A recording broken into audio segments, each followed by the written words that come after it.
que Jesus nos acompanhe, que os nossos anjos guardiões permaneçam conosco, para que a gente possa absorver todos aqueles ensinamentos, todas aquelas energias que nós viemos buscar. Então, eu resolvi falar um pouquinho sobre o nosso planeta, porque a gente vive aqui, mora aqui, mantém todo um ritmo de vida aqui, e às vezes a gente não para pensar sobre a nossa casa, que é o nosso planeta Terra.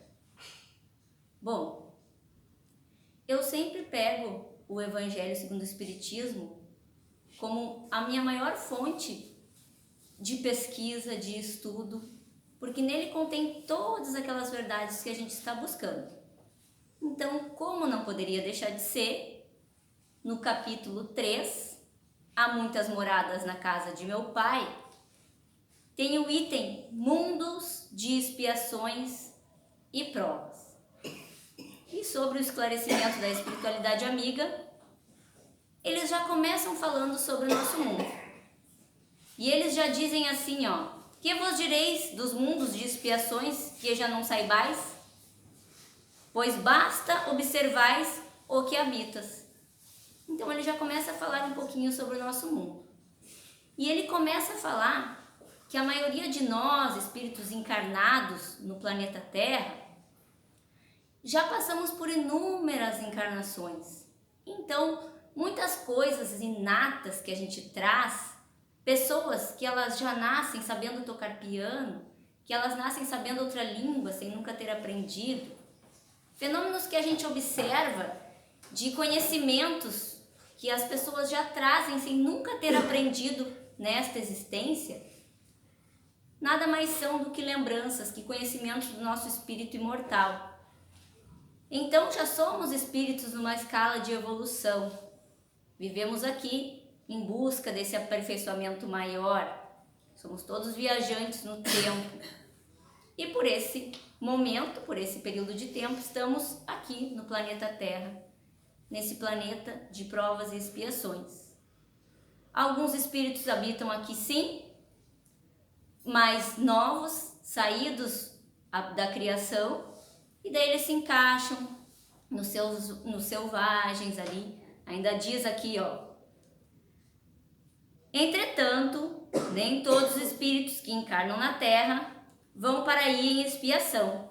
As raças a que chamamos selvagens são formadas de espíritos que apenas saíram da infância espiritual, que estão aprendendo, que estão convivendo. Se encontram aqui também. Tem aqueles espíritos dotados de uma inteligência suprema. Eles chegam como verdadeiros, como é que eu vou falar para vocês? Eles se diferem na sabedoria que eles trazem, no que eles conseguem aplicar aqui. Então, intelectualmente, eles são muito evoluídos, mas moralmente, muitos estão atrasados e eles reencarnam aqui, para que eles nos ensinem um pouco, eles tragam essa sabedoria, essa inteligência, e para que, convivendo aqui com os seres humanos, eles também possam se aprimorar moralmente. Tem um videozinho no YouTube, bem simples, parece tão infantil, mas ele traz um significado tão grande para a vida da gente, que sai um homem para pescar, no seu barquinho de pesca. E ele leva com ele apenas um cachorrinho, filhote ainda. E eles entram no barco e se põem naquele lago a pescar. E eles estão com um potinho de iscas ali no barco e o senhor ali pescando, distraído, não está pescando nada por sinal, e o cachorrinho cuidando do barco. E ele está ali envolvido naquele movimento, quando uma garça chega e tenta pegar a isca. E o cachorrinho fica indignado com ela, coloca ela a correr. Só que nisso, ela volta e ele novamente coloca ela a correr. E o dono dele já começa a ficar indignado, porque ele está fazendo bagunça ali no barco. E briga com ele, ele senta assim no cantinho, chateado por ter sido chamado a atenção. E a garça volta novamente. E eles entram numa disputa corporal por aquelas minhocas que estão ali naquela latinha. E só então o dono percebe o que estava acontecendo e coloca a garça para correr. E o cachorrinho, então, sente que, nossa, cumpri minha missão de proteger meu barco. Só que quando ele olha para o lado, assim, a garça está chegando no ninho. E estavam os filhotinhos esperando, com fome e agoniados, porque não veio o alimento para eles. São muito pequenininhos ainda. E a garça fica numa tristeza. E naquele momento a visão do cachorrinho muda.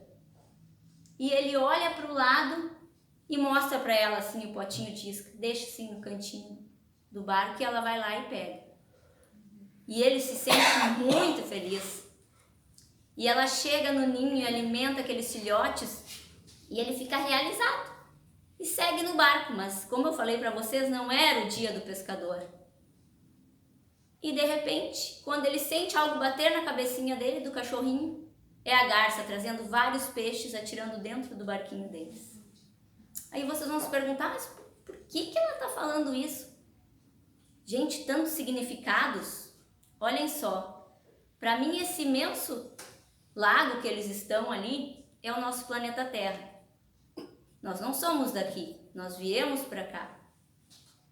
Ao entrar nesse planeta Terra, como eles entraram nesse lago, a gente traz o barquinho da gente.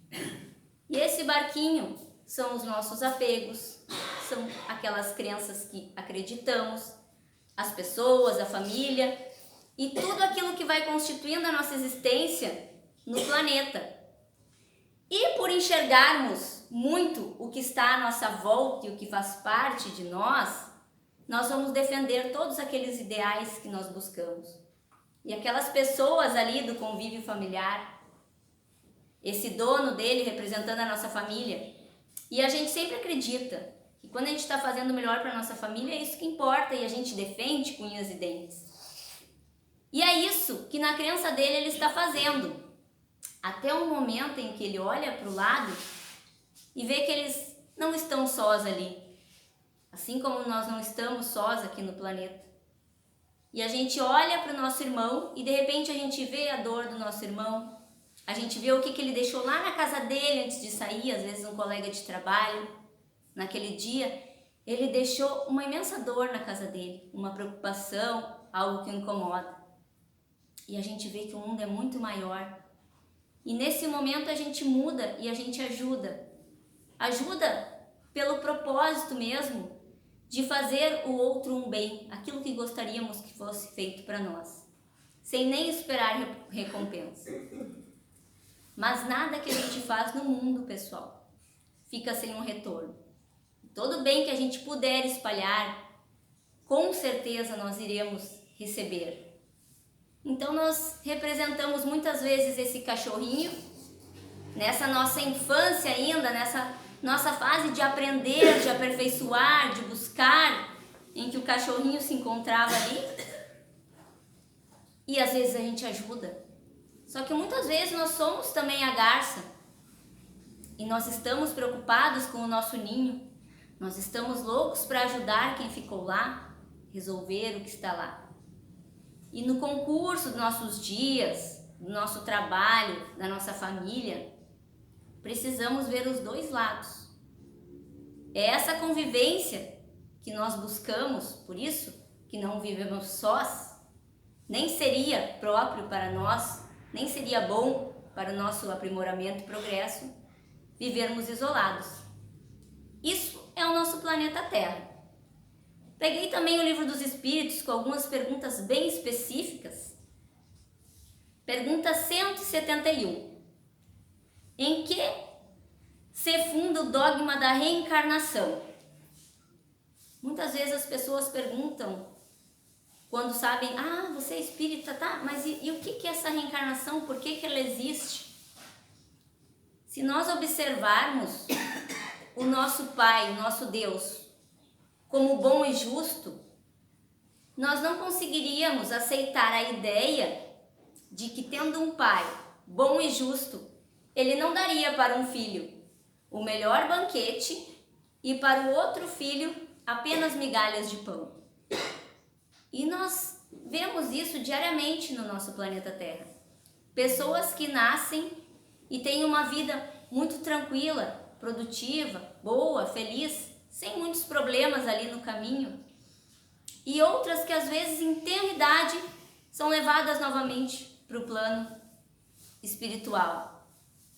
Pessoas que nascem na miséria e lutam a vida inteira pelo pão de cada dia. E pessoas que nada falta, parece tudo brotar na sua vida.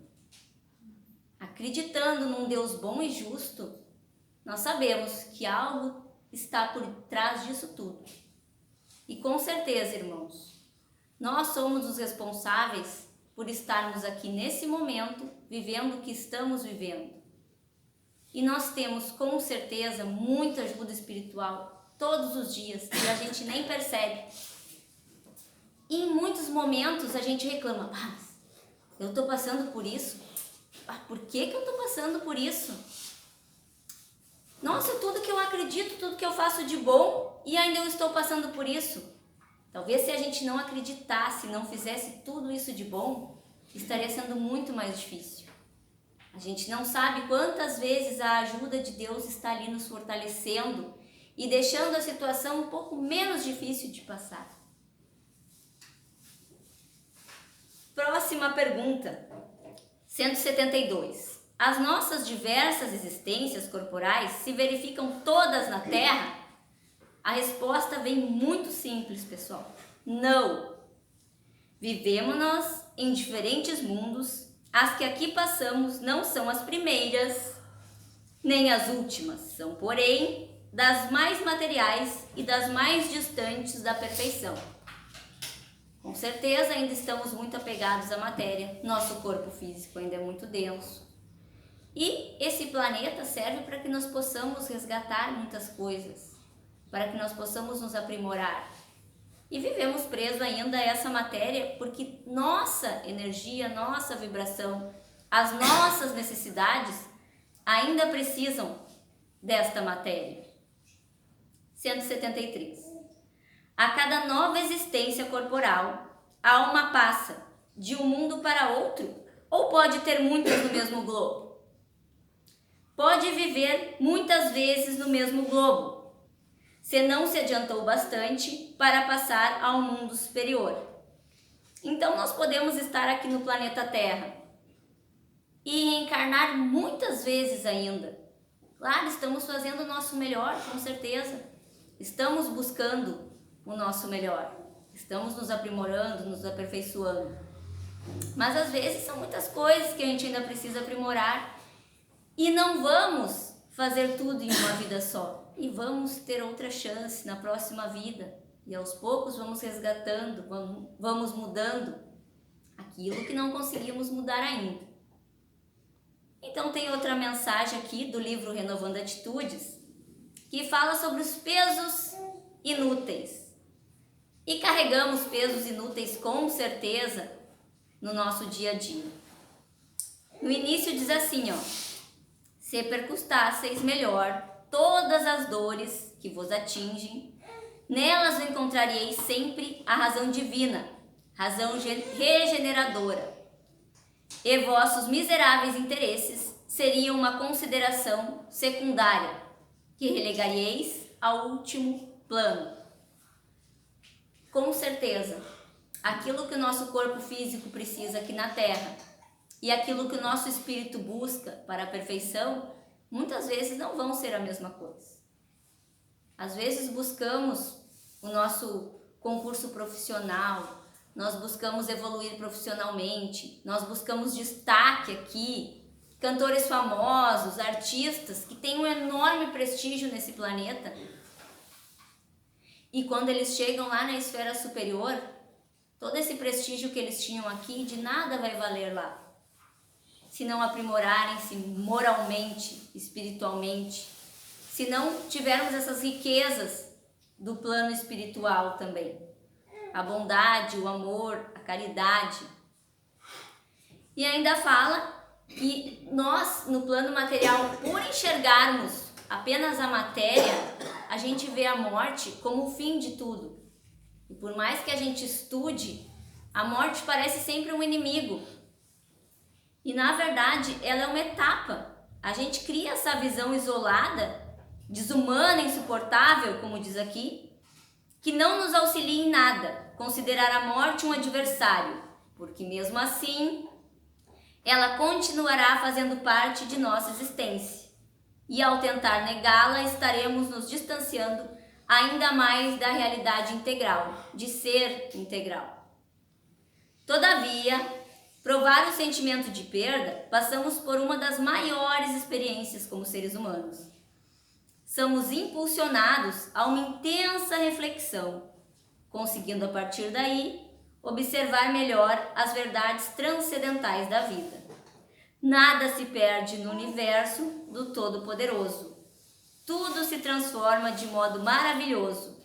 E com o passar do tempo, aprendemos a entender e aceitar a morte numa visão harmônica e translúcida. Em verdade, a morte física não nos tira a vida, mas simplesmente faz com que passemos a transitar por novos caminhos. E como não temos a posse sobre os outros, ou melhor, as pessoas não nos pertencem, a vida maior constantemente nos coloca à disposição situações, lugares novos, nos mais diversos planos existenciais, para que possamos nos enriquecer com as múltiplas experiências. Somos nômades do universo, viajantes das vidas sucessivas, na busca do aperfeiçoamento. Há inconformados que sofrem por muito tempo a perda de pessoas amadas, que passam para outros níveis espirituais. E é realmente aflitiva a saudade, mesclada na dor que abala a alma. Com certeza nós sofremos. O nosso conhecimento, entender que somos espíritos imortais e que o nosso corpo físico é apenas transitório, que depois nos encontraremos no plano espiritual, nos dá uma certa esperança no porvir, nos acalenta, mas sentimos a dor da perda igual. O que não podemos, pessoal, é fazer com que essa dor seja paralisante. Porque às vezes uma pessoa vive com a outra uma vida inteira e acaba perdendo essa pessoa. Essa pessoa parte para o plano espiritual antes. E essa pessoa que fica, ela não consegue ver outra saída. Ela passa a viver infeliz. Os dias dela começam a ser amargos com as pessoas que ficaram. Tantas pessoas que ainda precisam da gente, que convivem com a gente, que merecem a nossa atenção, que precisam do nosso carinho. E a gente se depara com uma situação em que ninguém ganha. Porque essa pessoa acaba ficando estagnada na dor, no sofrimento, nesse nível, nessa etapa de vibração. Não ajuda quem partiu, porque emana toda essa energia e ainda passa todo esse sofrimento e essa dor para os que estão ali. E a gente diz isso vendo só aqui na Terra. Mas nós somos espíritos diferentes, em escalas evolutivas diferentes.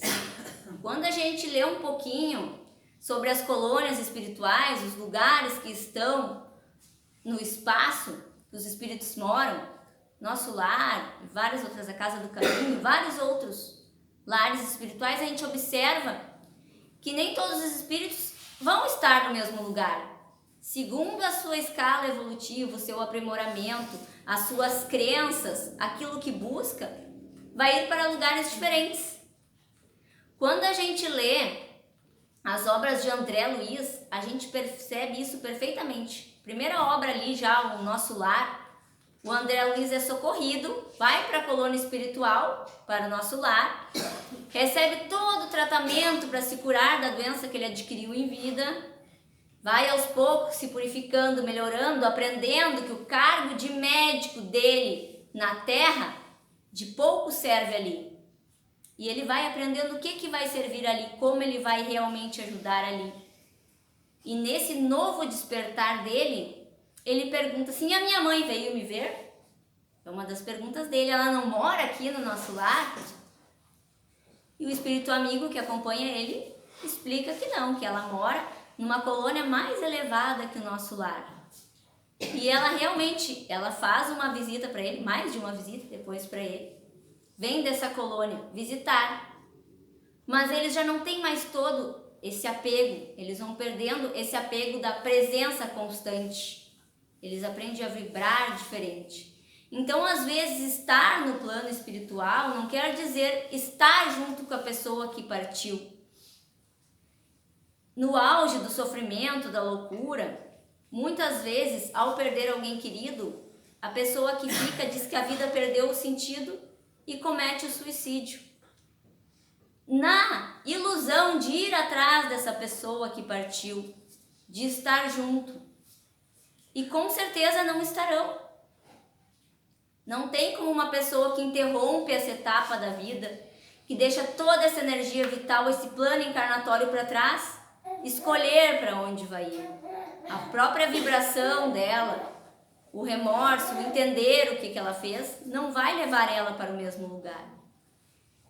Então, quando nós estamos aqui encarnados no planeta Terra, nós devemos buscar sempre fazer o nosso melhor, nos aprimorando, aprendendo a conviver, a vencer aquelas coisas que ainda nos prejudicam, que ainda deixam a nossa caminhada mais difícil. Às vezes é a paciência que a gente precisa desenvolver. E daí, eu preciso desenvolver minha paciência. Como eu tô sem paciência? E aí aparecem situações que realmente tiram a paciência da gente, né? A gente pensa, mas como é que eu vou desenvolver a paciência se só aparecem situações que tiram a minha paciência? É só assim que a gente vai desenvolver a paciência. Na tranquilidade a gente não vai. Eu tenho que desenvolver a calma. Eu tenho que desenvolver escutar o outro. Eu tenho que desenvolver não ser tão afoito. Com certeza, circunstâncias que começarão a nos rodear, até porque aquilo que a gente sabe que precisa, nos trarão essas provas para nos mostrar se estamos prontos, para que nós possamos agir e aprender com elas. E como todo professor, sempre acaba pegando algumas coisas filosóficas. Eu gosto muito do Mário Sérgio Cortella e ele traz sempre mensagens assim de o que eu busco, o que eu estou fazendo, onde eu quero chegar com o que eu estou fazendo. Eu estou fazendo o meu melhor. E tem uma dessas falas dele que ele pergunta: você está fazendo o teu possível ou o teu melhor? Não é o melhor do mundo, é o teu melhor, na condição que você tem, enquanto não tem condições melhores para fazer melhor ainda. Pergunto de novo, mas não me responda ainda. Você está fazendo o teu possível ou o teu melhor? Porque se você ou eu, podendo fazer o meu melhor, me contento com o possível, eu caio num lugar perigoso chamado mediocridade. Uma pessoa medíocre é aquela que é morna, que está na média, que não é quente nem fria. Lembra quando você chegava da escola com o boletim escrito 6 em português, 5,5 em matemática, 4 em história? E você dizia, deu para passar. Medíocre? Deixa, eu toco a minha vida. Isso é mediocridade. Porque uma pessoa medíocre é aquela que, podendo fazer o seu melhor, se contenta em fazer só o possível. Mediocridade é falta de capricho. Capricho é você fazer o teu melhor na condição que você tem. Então, nas condições que somos, não somos iguais e nem devemos exigir igualdade. Não, eu estou aqui na casa espírita, eu estou estudando, eu vou agir igual o Chico Xavier agora. Divaldo Franco, Bezerra Menezes. Não vou, pessoal. Eu sou a Cassandra. Dentro das possibilidades que eu tenho que buscar o meu melhor. Dentro do que eu acredito, dentro do que eu busco, dentro do meu trabalho, dentro da minha família, dentro das minhas crenças e também dentro das minhas limitações. E se nós nos compararmos sempre com algo que está muito acima da gente, a gente nunca vai fazer nada. Então a nossa comparação de melhor é para cada dia, é para cada situação. E não existe situação pequena. E não existe pessoa que esteja precisando pouquinho. Cada um é o seu universo, é aquilo que vê. Então a mensagem que eu quero deixar hoje é que nós possamos ser aquele cachorrinho no momento que ele consegue enxergar a garça, os filhotes, o ninho. E ele naquele momento poderia parecer uma atitude tão pequena de conceder aquelas minhocas, aquela isca, mas naquele momento foi grande e fez a diferença na vida da garça e dos filhotinhos. Então que nós possamos dar valor às pequenas situações de cada dia e oferecermos o nosso melhor. Muito obrigada.